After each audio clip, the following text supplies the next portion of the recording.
అంజుని పక్కకు తీసుకువెళ్ళి బాగి తన కన్నీళ్లు తుడుస్తూ, అంజు, మీ నాన్న పైకి చూడటానికి అలా గుర్రుగా కనిపిస్తారు, కానీ లోపల మీ గురించి ఆయన ఎంతలా భయపడతారో తెలుసా అని చెప్పి బాగి అంటూ ఉంటుంది. దాంతో అంజులో ఉన్న ఆరు, అవునా మిస్ అమ్మ, ఎందుకైనా భయపడతారు అని చెప్పి అంటూ ఉంటే, ఎక్కడ మీరు మీ అమ్మను మిస్ అవుతారోనని ఆయన భయపడతారు, ఎక్కడ మీ అమ్మ గురించి ఆలోచిస్తూ మీ హెల్త్ పాడు చేసుకుంటారేమోనని ఆయన భయపడతారు.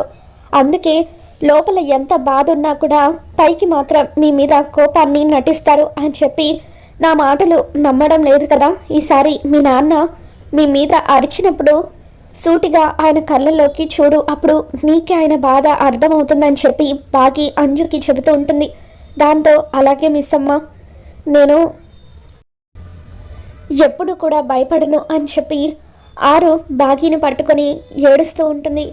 మరోపక్క అమర్, పిల్లలు ఆరు ఫోటోని చూస్తే ఇంకా బాధపడి హెల్త్ పాడు చేసుకుంటారని చెప్పి ఫోటోని వాళ్ళకి దూరంగా ఉంచుతున్నాను, కానీ రామ్మూర్తి గారికి ఆయన కన్న కూతురు ఆరు అన్న విషయం తెలిసిపోయింది కదా, ఆయన తన కన్న కూతుర్ని తలుచుకొని ఎంతలా బాధపడుతున్నారో, అందుకే ఆయనకు ఆరు ఫోటోని ఇస్తే ఎప్పుడు కూడా తన కన్న కూతుర్ని కళ్ళారి చూసుకోవచ్చు కదా అని చెప్పి అమర్ అనుకుంటాడు.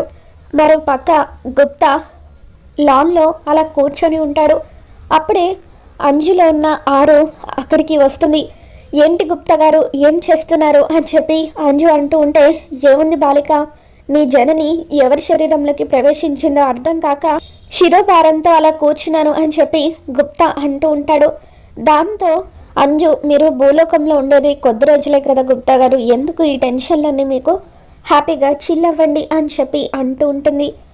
తర్వాత గుప్తా, ఏం ప్రశాంతంగా ఉండడం ఏంటో, ఈ మానవులతో తిరిగి ఆ పాపానికి నేను కూడా శాశ్వతంగా మానవుణ్ణి అయిపోతానేమోనని భయంగా ఉందని చెప్పి గుప్తా అంటూ ఉంటాడు.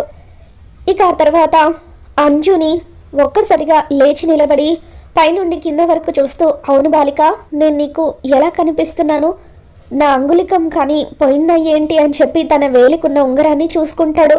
ఇక ఆ ఉంగరం తన వేలికి ఉండడంతో, నా ఉంగరం నా దగ్గర ఉంది కదా, మరి నేను నీకెలా కనిపిస్తున్నాను అని చెప్పి ఆలోచిస్తూ, అంటే బాలిక, నువ్వు ఈ బాలిక శరీరంలోకి ప్రవేశించావా అని చెప్పి గుప్తా అంటూ ఉంటాడు. ఎస్ గుప్తా గారు, ఐఎమ్ బ్యాక్ అని చెప్పి ఆరు అంటూ ఉంటుంది. మా ప్రభువులు వారు ఏ తప్పిదం అయితే చేయొద్దని చెప్పారో నువ్వు అదే తప్పిదం చేస్తున్నావు బాలిక, నా మాట విను, అస్థికల విషయంలో నువ్వు ఏ పొరపాటు చేయొద్దు అని చెప్పి గుప్తా అంటూ ఉంటాడు. ఇక ఇందులో మనోహరి అక్కడికి వస్తూ ఉంటుంది. మనోహరి అంజు దగ్గరకు వచ్చి, నువ్వు ఇక్కడున్నావా అని చెప్పి అంటూ ఉంటే, అప్పుడు గుప్తా తెలిసి అడుగుతుందా లేదంటే తెలుసుకోవడానికి అడుగుతుందా అని చెప్పి అనుకుంటూ ఉంటాడు. ఆరు, నేను మాట్లాడుతుంది నిన్నే అని చెప్పి మనోహరి అంటూ ఉంటే, ఈ బాలికకు ఆ బాలిక గురించి నిజం తెలిసిపోయిందా అని చెప్పి కంగారు పడిపోతూ ఉంటాడు. గోరాకి నువ్వు అంజులోకి ప్రవేశించావన్న విషయం తెలిసిపోయింది, కాబట్టి ఏ క్షణనైనా నిన్ను బంధించడానికి రావచ్చు, నువ్వు జాగ్రత్తగా ఉండు అని చెప్పి మనోహరి అంటూ ఉంటుంది. దాంతో ఆరు, తెలిసిపోయిందా లేదంటే తెలియజేసావా, ఎక్కడ ఉన్న గోరాకి నేను ఇక్కడ అంజు శరీరంలోకి ప్రవేశించానన్న విషయం ఎలా తెలుస్తుంది, నువ్వే ఫోన్ చేసి చెప్పుంటావని ఆరు అంటూ ఉంటుంది. అమ్మ బాలిక, తెలివైన దానివే అని చెప్పి గుప్తా మనసులో అనుకుంటాడు.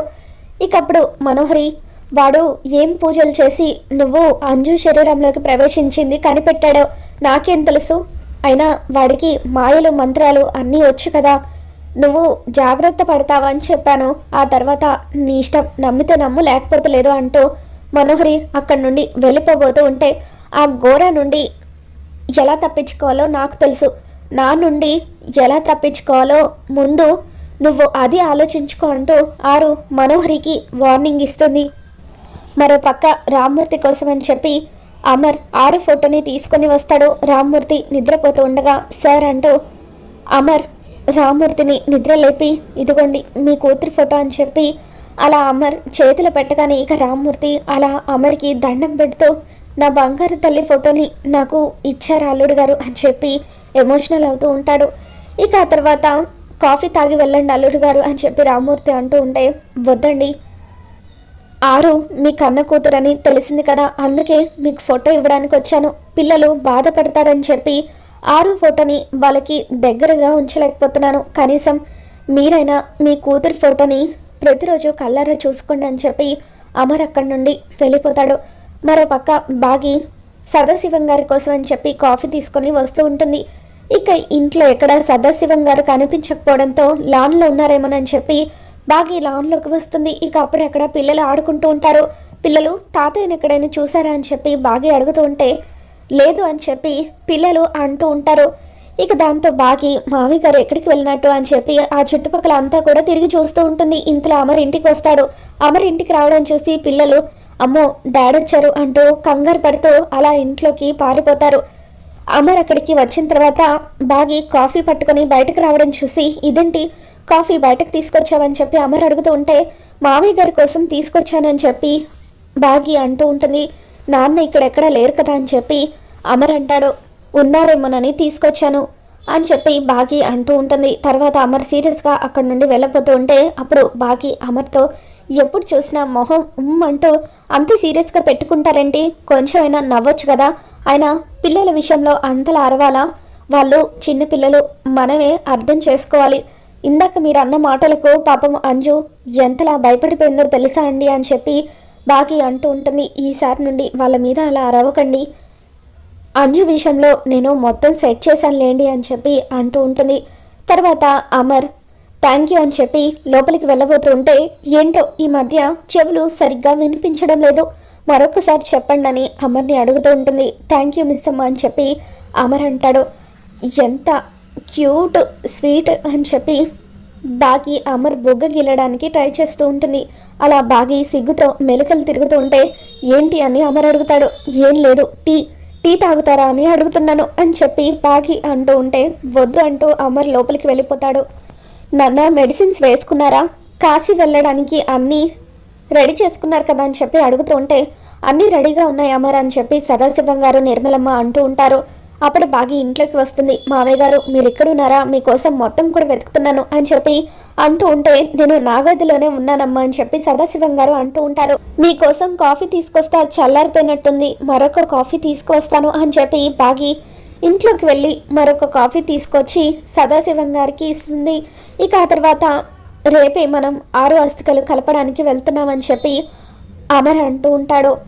కానీ మనం వెళ్ళే హోటల్లో రూమ్స్ ఖాళీగా లేవని చెప్పారు కదండి అని చెప్పి బాగి అంటూ ఉంటే నేను వాళ్ళతో మాట్లాడాను, మన కోసం 3 రూమ్స్ అరేంజ్ చేస్తామని అన్నారు అని చెప్పి అమర్ అంటూ ఉంటే పూజారి గారికి కూడా అస్థికలు కలపడానికి ఏమేం కావాలో అన్నీ కూడా ముందుగానే సిద్ధం చేసుకోండి అమర్, అక్కడికి వెళ్ళిన తర్వాత ఎటువంటి ఇబ్బంది ఉండకూడదు కదా, అస్థికలు కలపడంలో ఎటువంటి తేడా రాకూడదని చెప్పి మనోహరి అంటూ ఉంటే ఏంటి మనోహరి అస్థికలు కలపాల్సిందే అన్నట్టుగా అలా మాట్లాడుతున్నావు అని చెప్పి సదాశివం గారు అంటూ ఉంటారు. మరేం లేదు అంకుల్, 6కి అసలే పట్టింపులు ఎక్కువ కదా, అందుకే ముందు జాగ్రత్త కోసం చెప్తున్నాను, 6 అస్థికలు కలిపి తనని పైలోకానికి పంపించేయడంలో ఎటువంటి పొరపాట్లు జరగకూడదు కదా అని చెప్పి మనోహరి అంటూ ఉంటుంది. 6 యొక్క పేరెంట్స్ గురించి కూడా తెలుసుంటే బాగుండేది, వాళ్ళ పేరెంట్స్ అస్థికలైనా కలిపేవాళ్ళు అని చెప్పి బాగి అంటుంది. అందుకే కదా రామ్మూర్తి గారికి కూడా టికెట్స్ బుక్ చేసామని చెప్పి రాథోడ్ అంటాడు. అదేంటి నేను 6 యొక్క పేరెంట్స్ గురించి అడుగుతూ ఉంటే మా నాన్న గురించి ఎందుకు మాట్లాడుతున్నా రాథోడ్ అని బాగి అంటుంది. మరేం లేదు అంటే రామ్మూర్తి గారు కూడా 6కి తండ్రి లాంటి వారే కదా, అందుకే రాథోడ్ అలా అన్నాడని చెప్పి అమర్ కవర్ చేస్తాడు. తర్వాత పిల్లలు డాడ్ అమ్మ ఫ్రెండ్ను కూడా పిలుద్దామని చెప్పి అంటూ ఉంటే నేను కాకుండా మీ అమ్మకు మరొక ఫ్రెండ్ ఎవరు ఉన్నారని చెప్పి మనోహరి అంటూ ఉంటుంది. అదే కొడైకెనాల్లో ఉన్నప్పుడు అమ్మ రేడియో ప్రోగ్రాం బాగా వినేది కదా, ఆ ఫ్రెండ్ ఆర్జే అని చెప్పి అమ్మ అంటూ ఉంటుంది. ఆర్జేనా, ఎవరు, నేను కూడా ఆర్జేనే కదా, ఎక్కువగా మీ అమ్మ ఎవరి ప్రోగ్రాం వింటూ ఉండేది అని చెప్పి బాగి అడుగుతూ ఉంటుంది. అప్పుడు అమర్ కంగారు పడుతూ ఉంటాడు. ఆ ప్రోగ్రాం ఈ ప్రోగ్రాం అనేం లేదు మిస్ అమ్మ, రేడియో మొత్తం కూడా ఇంట్రెస్టింగ్గా వినేది అని చెప్పి అమర్ అంటూ ఉంటే రాథోడ్ కూడా కవర్ చేస్తూ అవును మిస్ అమ్మ, మా మేడంకి పాటలంటే బాగా ఇష్టం, ఆ పాటల కోసమే ప్రోగ్రాం చూస్తూ ఉండేది అని చెప్పి అంటూ ఉంటే అదేంటి రాథోడ్, అమ్మకు స్పెషల్గా ఒక ప్రోగ్రాం అంటే బాగా ఇష్టం ఉండేది కదా అని చెప్పి అమ్ము అంటూ ఉంటుంది. అదేం లేదులే అమ్ము, అంజుకైతే ఈ విషయాలన్నీ బాగా తెలుసు, అంజు ఎక్కడా అని చెప్పి రాథోడ్ అడుగుతూ ఉంటాడు. ఇక అప్పుడు బాగి కొడైకెనాల్లో నాకు కూడా ఫ్యాన్స్ బాగా ఉన్నారు, ఏ ప్రోగ్రామో చెప్తే నేను కూడా తెలుసుకుంటానని చెప్పి అంటూ ఉంటుంది. అప్పుడు మనోహరి, ఆర్జేగా నువ్వు ఒక్కదానివే పని చేసావా? మా ఆరు గురించి మాకు తెలుసు కదా, తను స్పెషల్గా ఒక ప్రోగ్రామ్ ఏం కాదు, అన్నీ కూడా వింటూ ఉండేది అని చెప్పి మనోహరి అంటూ ఉంటుంది. ఇంతకీ అంజు ఎక్కడ? అంజు అయితే మిస్సమ్మకు మేడం గురించి కరెక్ట్గా చెప్తుంది అని అంజు కోసం వెతుకుతూ ఉంటే తను ఎక్కడ కనిపించకపోవడంతో అందరూ కూడా వెతుకుతూ టెన్షన్ పడుతూ ఉంటారు. మరోవైపు రామ్మూర్తి ఆరు ఫోటో చూస్తూ బాధపడుతూ ఉంటాడు. అప్పుడే తాతయ్య అంటూ అంజు అక్కడికి వస్తుంది. ఇక అంజులో ఉన్న ఆరు అక్కడికి వచ్చి రామ్మూర్తిని చూసి ఎమోషనల్ అవుతూ ఉంటే రామ్మూర్తి కూడా అంజుని చూసి షాక్ అవుతూ ఎమోషనల్ అవుతూ ఉంటాడు. ఈ వీడియో మీకు నచ్చినట్లయితే తప్పకుండా లైక్ చేయండి.